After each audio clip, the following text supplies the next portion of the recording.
स्थानिक स्वराज्य संस्थेचं बिगुल वाजलं असून प्रचाराची रणधुमाळी सुरू असून उदगीर मतदारसंघामध्ये महायुतीचा धर्म पळत राष्ट्रवादीनं भाजपला अध्यक्षपद दिलेलं आहे।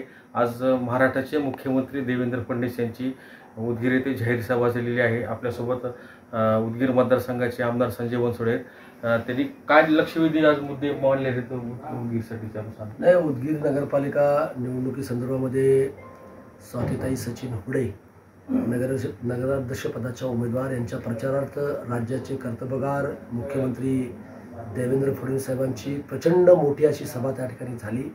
त्या सभेमध्ये उदगीरला स्मार्ट सिटी बनवण्याचं जे आमचा मानस आहे त्याला समर्थन त्या ठिकाणी दिले। जे जे काही विकासाची कामं राहिलेले असतील ते पूर्ण करण्याचं आश्वासन सुद्धा त्या ठिकाणी दिलेलं आहे।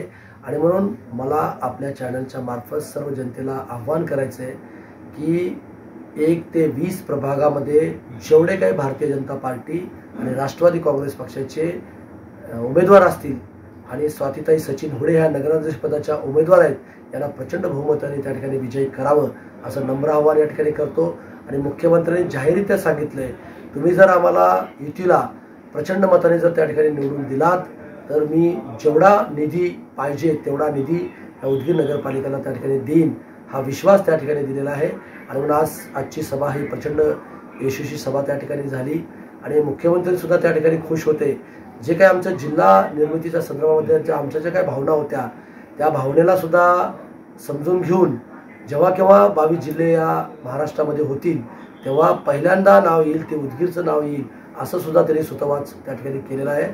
म्हणून आम्हाला आनंद वाटतोय, आम्हाला खात्री आहे की 100% नगराध्यक्षपदाचे उमेदवार चांगल्या मताने त्या ठिकाणी निवडून येतील आणि 40च्या 40 उमेदवार आमच्या त्या ठिकाणी निवडून येतील।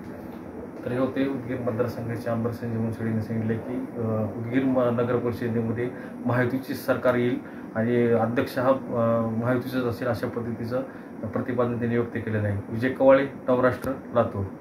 आणि तुमचं भाषण